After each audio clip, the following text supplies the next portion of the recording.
Hello and welcome to the Film Ireland podcast. Today we are delighted to present a live panel discussion supported by Screen Ireland and in partnership with Griffith College. In the latest of our Screen Session series, we hear from artist and graphic designer Annie Atkins, whose work includes graphic props and set pieces for multiple Oscar-nominated and winning films, such as Wes Anderson's The Great Budapest Hotel, Isle of Dogs and The French Dispatch, and Steven Spielberg's Bridge of Spies and West Side Story, as well as the map for Indiana Jones and the Dial of Destiny. Last year, live at Griffith College, Dublin, Annie was in conversation with production designer, art director and concept illustrator Jill Beecher, who's worked on Once Upon a Time in Hollywood, The Revenant, Alien Covenant and much, much more. And during their discussion, Jill and Annie reference numbered images, which you can find by clicking the link in the episode description. Thanks so much.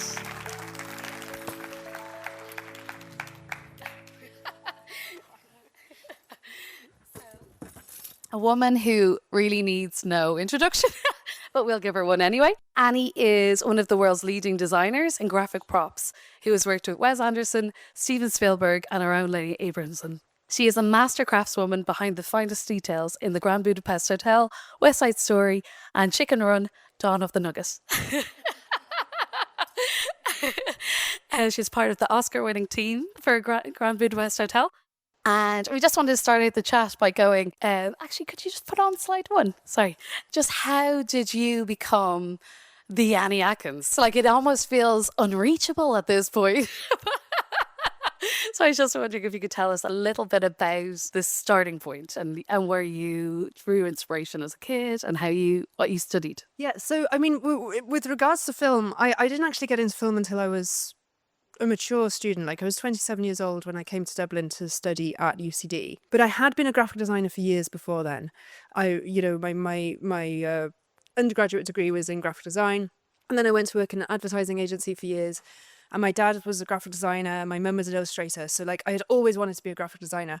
But then when I actually started working in graphic design, I just realized I was really bad at it. And I'd gone through school learning it and everything, and then when I went to work in advertising, I just somehow wasn't able to make good graphics, and that was very, very disheartening because I'd spent my life thinking that, like, this is what I was going to do. And when, like, I'm also from a very small village in North Wales, and when you're really good at art but it's a very small community and you're like the best person at art in your school, but there's actually only 5 people in your year.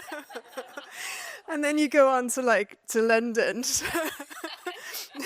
and you're surrounded by like graphic designers, and then I went to Reykjavik and I was working in an ad agency in Reykjavik, surrounded by Scandinavian graphic designers who were all really, really good, and they all knew how to use white space and kern their lettering properly and choose really nice typefaces. And I was just there with like my paintbrush going, oh, so are we going to do all of this on computers? So anyway, advertising, I wasn't great at it. I scraped by, okay? Like I managed. I was able to kind of imitate stuff, and it wasn't too bad. But I knew in my heart it wasn't for me. And I thought, I can't do this for much longer because I wanted to be good at something. So I thought, I'm going to just quit design completely and I'm going to go and be a filmmaker. All right, so I was going to move to Dublin from Reykjavik. I was going to go to UCD because UCD at that time offered a master's in film production. It was a year-long course. It sounded really good. So I thought I'll do that and then I'll be a filmmaker. And I thought I was going to be a screenwriter or a director or, a camera operator, just one of these roles that I was aware of in film, And then when I got to the course, we did a module in design for filmmaking, and that's when it clicked for me. I was like, oh, of course, I can still be a designer. It's just I'm not designing for advertising. I'll design for film sets. And that was in 2007. After I graduated, I got my first job on The Tudors, which was directed by Ciarán Donnelly, who's going to be here this afternoon, I think, yeah. And that was my first gig, like designing scrolls for Henry VIII. Yeah, and I was happy with that. And I had a really similar experience where I was the most talented person at art in my school. But that's so sorry, I didn't mean to keep laughing so much there, but it was a very real experience. I remember going to art college afterwards, and there was a specific guy who was from Japan, and he was just the best artist and could whip up anything in 2 seconds, and I just couldn't believe it. It was actually quite daunting, just my sense of identity was actually challenged because I was the arty one, you know. But I was just wondering, so when you went to the advertising, and then you didn't really enjoy that atmosphere, or possibly, and more recently you've actually gotten back into Guinness, and you had an advertising campaign during COVID. Did you find any differences in how your own approach from when you went back into it, or did you find the world had changed a bit as well, or had you become Annie Atkins at this stage, so they knew what to expect? So I do work in advertising now sometimes. I have an agent now who gets me advertising gigs where I work on brands, like big brands like Guinness and Hendrick's Gin and things like that. But the only reason these brands reach out to me now is because they want to make something that looks like a movie prop, right? So now I'm able to apply everything I've learned over the last almost 2 decades now in film, making props. I can now make these pieces for brands when they want to do something that's maybe just a little bit more characterful, maybe something that doesn't feel like it's come from this modern digital world, but maybe feels like it's come from a movie or another time or another world. So I do those gigs now, and I'm much better at that than I was back in the day. But that's because I'm bringing my own approach to it now. Like, I am using my paintbrush, you know. So yeah, that's fun. Could you put on slide 2? That's Annie's work on Guinness, which is just, it's so personal to you. So it's really nice to see the brand and the artist actually come together as well. Where do you find inspiration for designing fictional graphic elements, for example, in galleries, libraries, flea markets? Yeah, so like, I mean, a lot of my work is in research, really. Like, I have to do my research into the pieces I'm trying to imitate before I can start designing anything. So I do a lot of, obviously, like scrolling through eBay, looking for like old love letters and bus tickets and bits of old rubbish, really. But flea markets are also a really good place to look. I don't know about Dublin flea markets. We don't tend to treasure paper ephemera here as much as they do in some other places. In Germany, if you go to a flea market in Germany, the stalls are absolutely full of old postcards and diaries and stamps and bits of paper that people have collected over the years. Whereas here we're more to trade in like furniture and clothes and things, right? But I do recommend going to any flea market anywhere you are in the world when you're on your holidays, because you will find kind of treasure there. There's one in Paris that I have my eye on, actually. The one just outside it. It's in Midnight in Paris, and Emily in Paris as well, but I just never made it, but I really want to go. So are there any differences in how you approach the pre-production process across different genres? For example, was there a difference in how you approached Isle of Dogs to the French Dispatch? So I find that animation and live action are quite different beasts, but my process is quite similar. Okay, so even if I'm on an animated feature like Isle of Dogs, which is, you know, very much well, it was kind of set in Japan, wasn't it? But it was very, very much a fictitious world, really. But my process is always the same. I'm still finding real historical documents to start with, because even if you're going to change those things and take them into another dimension and make them more characterful or fantastical or whatever it is, I think if you start with something real, then it helps that prop feel real.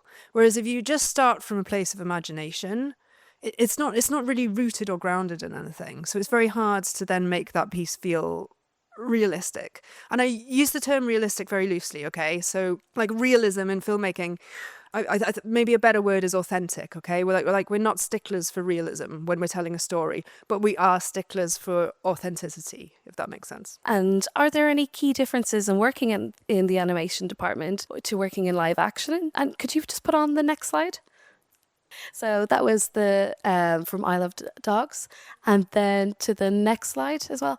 So just where the graphics are, could you just explain a bit about what a graphic designer in film actually does and how they break down the script and how many graphics are actually involved? Oh, yeah, sorry. Yeah. So what a graphic designer in film does is, first of all, we read the script and we try and figure out everything that's going to be a piece of graphic design in the movie, okay? And in its most basic terms, I would say that's anything that has lettering on it, anything that has some kind of pattern or emblem or logo on it, anything that has a photo or an illustration on it, and anything that's made out of paper.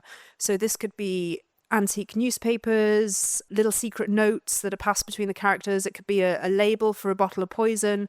It could be a treasure map or a prison escape map. I mean, these are the more interesting things. It could also be something very boring like motorway signage or surface patterns for tiled floors, anything like that. And once we have our list, our breakdown of everything we're going to make, then we have to start researching those pieces and start designing them. And then start figuring out which is going to be shot first, because we never shoot a story in a film in story order. It's always, divided up into locations. So there's continuity issues to think about as well. I think staying on top of the schedule is one of the trickiest parts of the job, the time management of it all. It's definitely a role where you have to think of a lot of managerial and admin thoughts alongside a lot of design and creative thoughts at the same time. It's been described as putting planks in front of a moving train and trying to keep it on course. As soon as pre-production is kind of okay, it's just heavy workload, and then as soon as the camera starts rolling, you're just never going to see anyone unless you're literally living with them till you're done. And how I remember I did, Annie has a wonderful workshop that I did possibly 10 years ago now, and it was incredible. It was life-changing. But I remember as part of that, you were talking about graphic design and breaking down the script, and you were talking about how you got into the costume department as well. You even have to go in sometimes to design graphics to put onto costume in Wes Anderson's the Grand Budapest Hotel. How do you find that collaboration between the different departments, but it's coming from the HODs instead of from the director? Yeah, so I think costume is a bit of a tricky one, because sometimes I will do costume graphics and sometimes I won't. So on Grand Budapest Hotel, for example, I didn't do any costume graphics. They actually had a costume designer in their department who was pretty good with graphics, right? And often this will be the case, because many films need a lot of costume graphics. If you're making any film that has any kind of police presence, for example, or military presence, then there's going to be lots of patches and badges and things on the costumes. So I didn't do any costume graphics for Grand Budapest, but I did all the costume graphics for the French Dispatch. And it was the same costume designer, Milena. So I was working for her and her department. And yeah, they're quite an intense department. Costume designers, yeah, it's busy. It's really busy. And they're working with the cast all the time as well. And that adds another layer of pressure. Whereas we don't really work with the cast in graphics, right? It's very unusual that a graphic designer and an actor work together. It does happen. I have done it. For example, if an actor has to do some handwriting in shot, okay, often the actor will want to come and learn how to do the handwriting themselves. For a period drama, it's quite difficult actually to do period handwriting, because handwriting varies greatly from decade to decade and place to place. So if an actor has to do handwriting for the 15th century, that's going to be really difficult for them. But they always want to give it a go. And they'll come in and I'll teach them how to use the dipping pen or the feather quill or whatever it is they're going to use on set. And they have a go at it. And then usually they decide that they're going to get a hand double instead, because it's really difficult. So that's the only time I work with actors. The costume departments work with actors all the time. And and then sometimes the graphic designer will work with costume as well. There's also other departments that we work for, sometimes I'll be doing things for the set decorator. So that would be set deck graphics, things that dress the set in the background, patterns for curtains or newspapers and magazines for a newspaper stand on the street. And then sometimes I'll work for the prop master, and that'll be the things that the actors actually handle. And then other times for the art directors and the production designers, the things that get built into the set. And then very, very occasionally, I'll work for the food stylist. For example, if the food stylist is making a birthday cake and they want a special lettering for the name on the cake, then the graphic designer might get involved in that. But generally, we don't do a lot of food. Yeah. That was actually something I remember from the workshop. Just your calligraphy was so beautiful. You made it look so easy. So we all just went afterwards. I think there was 10 of us, and then just picked up our ink, did it, and it really did not look the same. in any way, shape, form. That is, you have to do your 10,000 hours with calligraphy or it's not going to look good. So, how do you research and recreate graphic design elements to ensure historical authenticity? Sorry, for instance, in Bridge of Spies, which is based on a true story. And could you put on the next slide as well? Thanks. Yeah, Bridge of Spies was a Spielberg movie that I worked on some years ago, Tom Hanks movie. And I remember when Spielberg kind of briefed the art department at the very start of the job, it was very important to him that the graphics that we made for that job were very realistic looking, because it was a true story, right? So it's a true story about real characters in the Cold War in the 1950s. And those people are still alive today, actually. So it was very important to Spielberg that the world we created for that movie felt very realistic. Like he really wanted the audience to know, as soon as the movie started going in the cinemas, that they were in Brooklyn in 1957, right? So it's a bit different to when we're working on a fictitious world, like, you know, a Wes Anderson movie or Chicken Run Dawn of the Nugget, or, you know, any kind of children's fantasy adventure. There is more room in those things to be playful, right? Whereas Bridge of Spies, super realistic, a historical drama. So I was really, I have to say, like, I was so honoured to work on a Spielberg movie, because they were the films I watched when I was a kid. And I think that's very, the things that you loved as a child, if you get to work on those when you're grown up, that's, you know, that's really something else. So I was so blown away that I was even working on a Spielberg movie in the first place. So, what value do you put into hand-drawn rendering over the use of computer programs, and how do you use modern tools and tech to recreate vintage graphic styles? So, when would you know exactly when to use computer programs or modern technology to help, and when to step away? Yeah, I think it's a good question, because there is a line between the two. Like, I have a reputation for doing everything handmade. It's not true, actually. I don't do everything handmade. I'd say I'm kind of half and half. Like, my working setup in my office is, you know, my computer, my desk, and then my drawing board on another desk. And I kind of cut back and forth between the two all day long with my scanner in between. So I do a lot of digital work, and I do a lot of things in Photoshop and Illustrator. But I also do a lot of analog handcrafting, and I have certain rules for myself. Like, I would never, ever put a handwriting font into a movie for, like, you know, if somebody's supposed to have written a letter. I think handwriting should be handwriting with a pen. Things like rubber stamps, I don't think you should try and make a top secret rubber stamp in Photoshop. I think you should get a rubber stamp made from the rubber stamp guy who lives around the corner from you. There's one in every city. But then for other things, like, what would I do digitally? Like, maybe shopfront signage.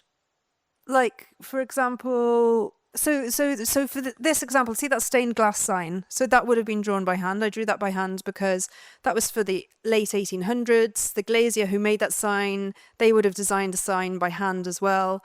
So then I used hand lettering. Whereas that Spielberg slide with the shop fronts, so that is a font, actually. And I feel okay about that.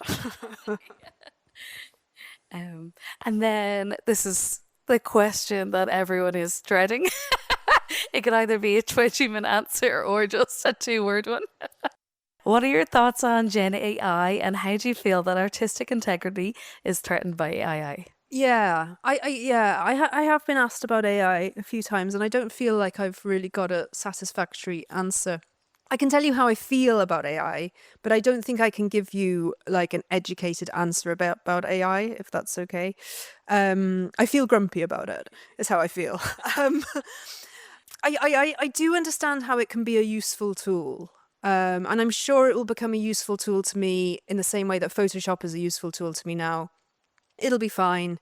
My problem is, because I do so much work by hand with analog methods, like, I'm still teaching my workshop students to not use Photoshop. Like, I'm still teaching my workshop students, no, you need to get a feather quill. If you want to make something look like it was done by a 15th century king, you got to get a bird's feather and a pot of ink, right? Whereas now people are saying to me, yeah, but can't AI do that? I'm like, well, I don't know if it can do it properly, because, like, Photoshop can't do it properly. You know, like, I can't get these effects with these amazing brushes that I have available to me in my iPad and Apple Pencil. So why am I expecting AI to do it properly? I don't know is the answer. Artistic integrity. I think what I'll do is I'll just keep plodding on the way I've been plodding on, and slowly people will overtake me, and I'm just gonna have to be okay with it. We were just discussing earlier about Emma Thompson has a great answer to this, where she feels as an actor, because she started in theatre, just even she said her first, you obviously learn off the lines and you're talking to the director, but she said the first time she got into proper costumes, it wasn't, you know, cheaper costume or anything. The weight of it made her react differently. And the first time she went onto a proper film set, something happened to her, or it was this clicking that happened in her head where she didn't feel like herself anymore, and it was more nearly like existential, and the character was the first person and then she was a secondary one, instead of, she said it always felt before that she was playing a character. So I just don't know how, you know, AI would ever recreate that, you know, that feeling, the emotional response to watching a film. I think it's really interesting what you say about Emma Thompson, because I often use the example of actors by saying that, you know, a lot of the things we make for film in the graphics department, these tiny little detail things, they're not really for the camera. The camera doesn't pick up on them. The camera doesn't do a close-up on most of the stuff that we make. But that we like to do them for the cast and the director, so that when they come on stage in the morning onto the set and they see this world around them that we've created for them, it helps nudge them that little bit further into character.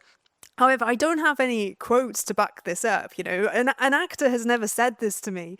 An actor has never said, "Oh, thank you so much for the postage stamps that you made on that letter that I opened, because that just really got me there." I've just always like hoped it. So I'm really glad to hear that Emma Thompson has actually said this, because now I can quote her actually next time I talk about it. Yeah. That's great. So, how do you ensure that graphic design elements you create enhance the storytelling in a film? And how do you collaborate to find the right balance? Oh, we obviously all want to hear a Steven Spielberg story.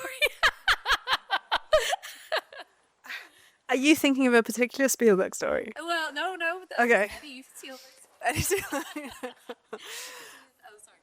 Because you've worked with him twice. Yeah, so on West Side Story and Bridge of Spies. So how do you collaborate to ensure that the graphic design elements through Bridge of Spies was so different to West Side Story, but it's enhancing it? I think in West Side Story it was a lot more at the forefront, even though in Bridge of Spies it was still subtle, but still obviously intertwined with the story. Okay, yeah. I mean, I suppose the thing is, you know, when I'm in my research stages, historical accuracy is really important to me. I want to know, I want to understand what I'm imitating, to imitate it correctly. But as we go on and we start designing each prop, our real commitment is to the story, okay? We're all storytellers working in film. And that has to be our priority, is the story, not historical accuracy, okay? We're not making a documentary about 19th century newspaper layout design. We're telling a story about people having their hearts broken, you know, or whatever it is that's going on. So I mean, one example from a Spielberg movie that I worked on was like that Bridge of Spies, the true story about the Cold War. So yes, it was a true story, and we had to make lots of newspapers for the cast to hold on set, because there was a lot of people reading headlines and stuff in the movie. But the reality was that in 1957, that was not front page news. In 1957, that story about the spy that Spielberg wanted to tell was actually page 3 news. Now, DreamWorks are not making a movie about page 3 news, right? So the newspapers that we had to recreate, we had to take that story from page 3 and splash it all over the front covers, you know, like there's a spy, you know, whatever it was. There's a spy living among us, and now he's going on trial. So, but you know, to me, that doesn't feel like cheating. That's just making sure the audience understand what's going on, because I think clarity is really, really important in filmmaking and storytelling.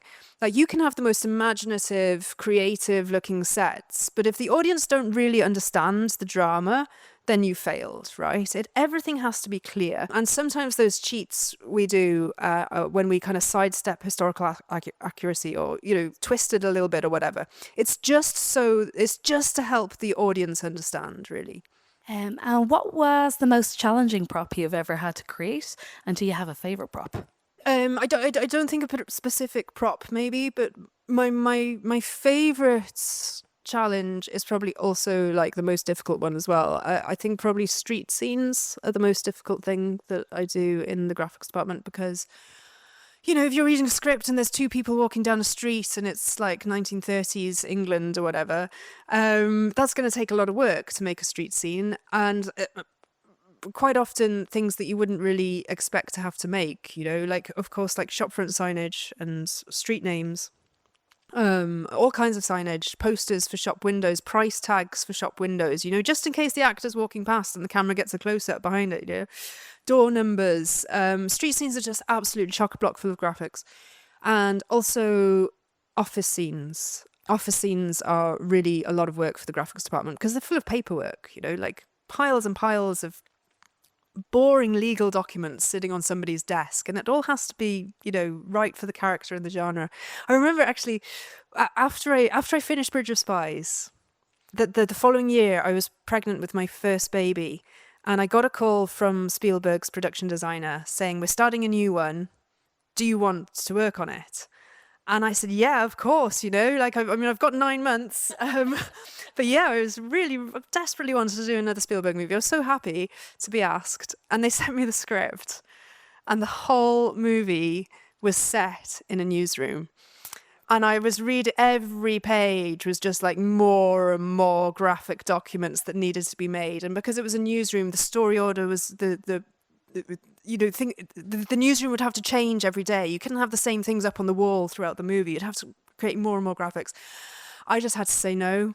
I was like, I don't think I can do a newsroom movie and be pregnant at the same time, So I missed out on that one. That was The Post with Tom Hanks and Meryl Streep. Yeah, but can't win them all. And how do you manage stress and keep your energy levels balanced in a highly pressurized work environment? Do you do meditation, hiking? Because, I mean, it really does take your toll on your physical well-being. I think everyone starts out not mildly tanned, looking sprucey, and by the end of even 6-week shoots, people are looking a bit haggard. I hate to prevent those. yeah, I mean, I think it's a really important question. Like, film is not a healthy working environment. Like, nobody is working in film for the health benefits, right? It's actually pretty rotten, and I personally believe that something has to change. I don't think we should do such long hours. I think, like in the UK at the moment, the Graphics Union are trying to reduce working hours from 8 a.m. till 7 p.m. at the moment, I think, and they're trying to reduce it to 6 p.m. finish. Don't quote me on that. Something like that. That hour is the difference between like seeing your kids and not seeing your kids, like being able to get home in time to say goodnight at least, or even for people who don't have kids, like just being able to get home and eat something and digest it before you go to bed. It's not a healthy environment, and there are different arguments as to why we have to work long hours. We're not the emergency services, even though that's how they treat us. Like, come on, we need this thing right now. Really? So how do I cope with it? I think walking is really great for stress, and in the last couple of years I've taken up walking a lot, like with my step counter, and I have to say it works. It's just a great way to just like move away from your desk and manage like cortisol levels. Meditation, great. I don't meditate actually. I tried it once. I didn't know what I was doing. Never did it again. But yeah, walking and a healthy diet, and I think like really like taking your lunch break. Like a lot of people in film just like don't take the lunch break. Some people don't even get the lunch break option. But I think that's really important as well. And taking breaks. The art department are particularly bad for not getting up and just like working solidly at their drawing boards and at their desks all day long, and like not leaving the desk to eat their sandwich or anything. So I mean, I think like, it needs to come from the top, though. Like, producers need to say, no, everybody has to take their break, and you need coffee breaks as well. Like, in construction. Now, here's a department that's really great at taking their breaks, right? Construction crew will take their breaks. And I remember the very first job I ever worked on the Tudors, I had to go down to the construction shed to give someone a drawing or something. And the art director said to me, oh, don't go down on their break. Don't talk to them when they're having their tea break. And I thought, really? I can't just like go down and say, oh, would you mind having a look at this drawing? I understand now how important that break is, Definitely never speak to anybody on construction on their break because it's hard manual labor, They need that. What is it, like 15 minutes? They need that. But I think we need it in the art departments as well. And I would like to see better protocol, better health and safety, all these things. But I don't know if we'll see it in my lifetime, sadly. Maybe you knew this, but I didn't until very recently, that different cultures have different requirements. So the French get a glass of wine every single, and they said, we're going to take it away from you. You shouldn't have a glass of wine in the middle of the day. And there was a strike for 2 days and they got it back. So maybe it should come from the workers too. So now here is a tough one. What has been the best piece of advice you've ever received in your career so far? And what were some of the most important lessons you learned early in your career? Yeah, I probably have two best pieces of advice. So my first piece of advice it was too late for me by the time I heard it. But someone once said to me, when you're a young designer, you're not actually supposed to be a good designer, right? Because design takes practice. Nobody is born a good designer, right? So when you're a young graduate or you're doing your first job, or like I was in advertising, and I was like, I'm just not good at this. Well, I shouldn't have been actually, because I was still learning, and design and anything takes practice. So I wish I'd been a bit more forgiving on myself then. And this is something I teach my workshop students now, like you don't have to be good at it straight away, but you do have to practice, okay? And then the second best piece of advice I ever got was from the same art director, Carmel, who told me not to disturb construction workers on their break. She said, make sure you paint your tape measure with pink nail polish, because then nobody in construction will ever walk away with it. That's true. Like, because I was thinking at the beginning, like, how's the same person, the person in Iceland who doesn't think that they're a good designer, someone like Guinness who's famous for their advertising campaigns, they're seeking you out. It's so funny that it's the same human, only 15 years apart, maybe less. Yeah, it's a funny one. So, and you've had such an amazing career. Like, it's been incredible. We didn't even get into any of it really, so through it all. Where can we see your work and where can people find you after this? Sorry, I absolutely adore this book. I'll say it's become one of the Bibles in the art department in general. There's an Art Directors Guild library and there's only 30 books in it, and that's one of them. So. That's amazing. I'm so pleased to hear it. Yeah, so I wrote a book about all this stuff: fake love letters, forged telegrams, prison escape maps. So yeah, that's available, and that's kind of, I wanted to write kind of an informative book about what it was like working in graphics and filmmaking, but it also has some personal stories. And then I'm also on Instagram, reasonably active on Instagram, and then I have a Domestika course. Domestika is like online learning. So I have a course where I teach the basics of graphic design filmmaking and how to put together a portfolio to start applying for film jobs.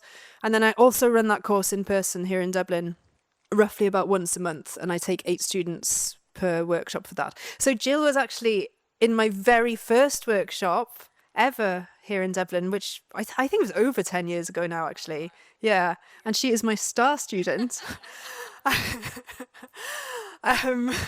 Although I'm not going to pretend that like I taught Jill everything she knows. She's an incredible, absolutely incredible artist and designer, and has done so well. And it was nothing to do with my calligraphy workshop. It was like those 2 days. I was just saying to Annie when I first met her again that you always have to bear in mind in life that they've had more of an impact on your life than you've had on theirs. So I was like, oh, hi, Annie. You completely changed my life. So, does anyone have a question? Yeah. Hiya. My question is about making props when you're starting out for building your portfolio. So do you think it's better to remake things from films that already exist, or try to invent your own things and do the research and authenticity and all that? Yeah, good question. And I think definitely not the first one, okay? So don't copy film props. So I think it's a great way to put a portfolio together, is to think of a story that you know, like from the world, like maybe it's a kid's book that you loved when you were a child, or it's a theatre play that you love, or a musical or something. But I wouldn't take a movie, okay? Like, don't take props that have been done to death already, like Harry Potter or Wes Anderson stuff, right?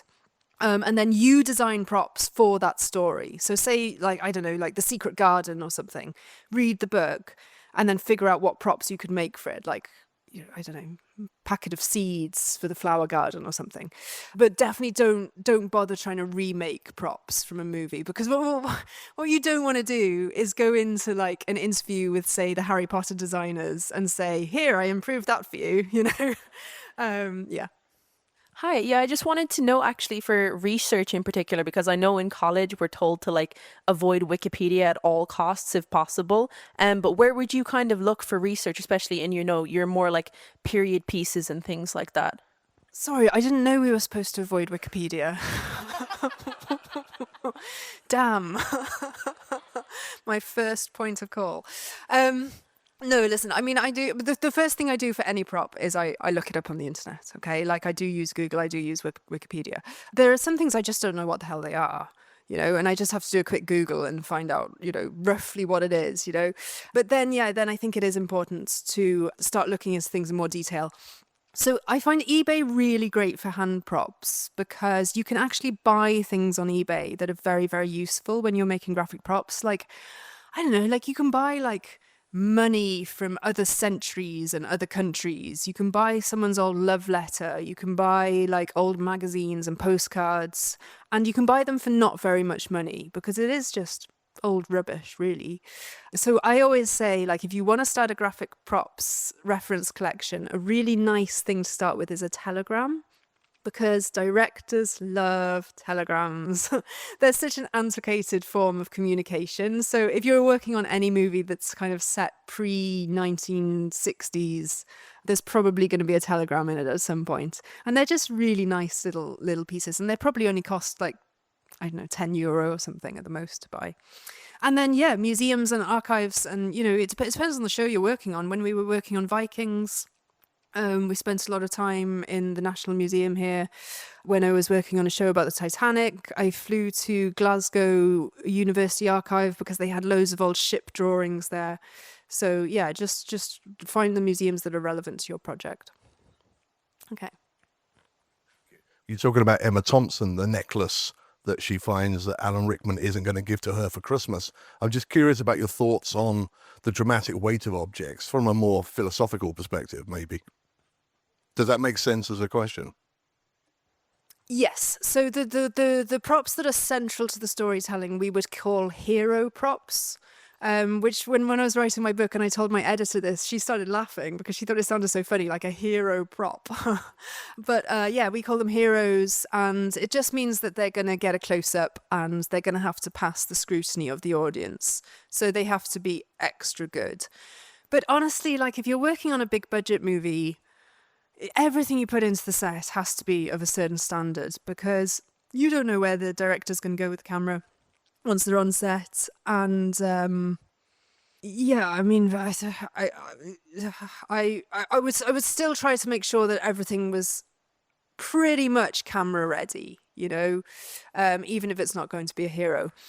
But when you said weight, it just reminded me, like, I do think the weight of, like, physical, actual weight of things is really important as well. And that's another reason why I order things from eBay, or if I get a chance when I go to flea markets. I think the weight of the paper is really important, you know, like in, I don't want to say the olden days, because that's quite a broad period, isn't it? But like, for example, after the Second World War, or the First World War, sorry, paper had a very different weight to it than it had done previously because of rationing. So paper suddenly became very, very light and thin. And I think even though like an audience might not get that or understand it or need to understand it, I think it's important in our design to understand it. Do you know what? Like, I think one of the big bugbears in the props department for the audience is when an actor has to carry a suitcase, right? And it's so obviously empty, you know, and you think to yourself, would they not just put a couple of bags of flour in that? So I do think actually the physical weight of things is important too. Yeah. Excuse me, Miss Atkins. Thank you for your time. And I'm just looking at your portfolio. It's really admirable just how distinct, but obviously well blend in your creative style is for the various productions that you're in. But what I'm curious is about coming as a former UCD student and alongside our tutor here, Mr. Murphy, just the idea of when you were starting out in professional creative design outside of your freelance work, when you knew that you wanted to get into professional prop making, did you feel not necessarily imposter syndrome, but feel that there wouldn't be much of a demand for your kind of colorful style when it came to prop making? So yeah, imposter syndrome. It's a funny one, isn't it? I try to teach my workshop students not to use the phrase imposter syndrome, because what I don't want them to start thinking is that they have something wrong with them. And I think that's what it feels like, It's like once you start thinking of yourself as having imposter syndrome, it's like, I am now this thing. Like, I have this thing going on. And the truth is, we all have doubt about our work, okay? All of us. It's what makes us artists. And, in one working day, I can go from thinking I'm making the best thing ever to thinking, oh God, this is really crap and I'm the worst artist in the world, And it's that doubt about your work that makes you overcome the hump and make it better. So I think a certain level of doubt and insecurity about your work is actually quite healthy. I mean, did I ever think that there wouldn't be enough demand for my style? Well, when I started out, I didn't have a style. And I don't think, I think some people do have a style and some people don't have a style. And one isn't better than the other, okay? Like when we're hiring people to work on a film, we're in the art department making props, for example, we're looking for people who don't have a style most of the time, because we need to be chameleons and we need to adapt to whatever the period or the genre requires from us. Whereas if you're doing like concept art or, your own art, or you're a children's book illustrator, then I think having a style is much more of a positive. So no, I didn't worry about it at that point. And I think what's happened over the years is I have developed a style, quite a colourful style, and it's mixed in with kind of periods, old-fashioned sepia calligraphy, and that's what makes my work quite distinctive, I think. But my main concern when I started out was being able to adapt to the style of the script, and that was what I needed to practice to make lots of different styles. And yeah, there was a lot of insecurity in that, because you're often having to imitate the style of, like, I don't know, Michelangelo, like it's not easy. And every job is a steep learning curve. Hi there. Did you guys, or both of you, I guess, because both of you have worked on sets with big budgets, found that because of your deliverable, things went over budget, and you felt the pressure of getting things done because it was holding up the production line and the sort of continuation of filming? And how did you deal with that?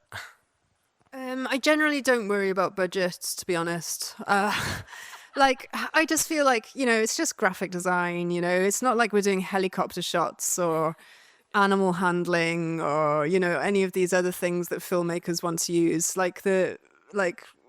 How much is a piece of graphic design ever really going to cost? Although I was surprised by one thing when I was working on Penny Dreadful. The overall budget for the graphics department was like €20,000. And that was kind of estimated on the last period TV series I'd done. It sounded kind of reasonable. And the art director said, if it looks like you're going to go over that, just come and chat to me and we'll move some money around, So it was fine. It's fairly relaxed.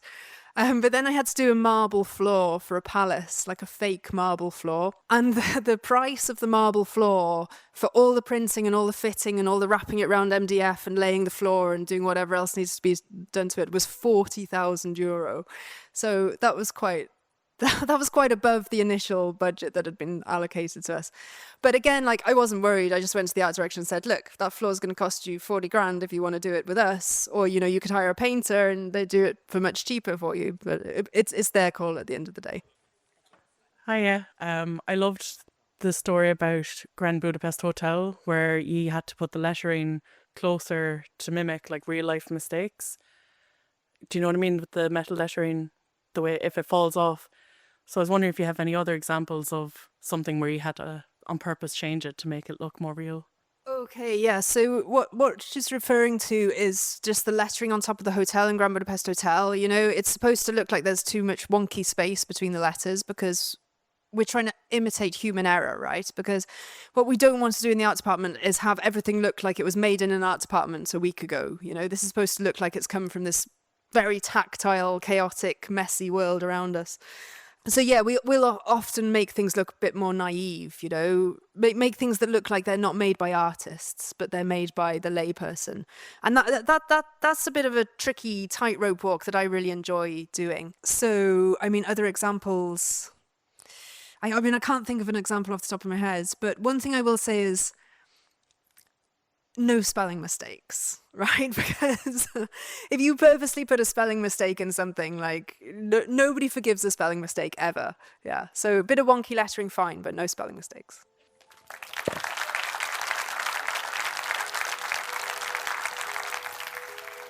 This discussion has been made possible with the support of Screen Ireland. Make sure to like and subscribe to Film Ireland wherever you get your podcasts and visit filmireland.ie for all news, reviews and articles.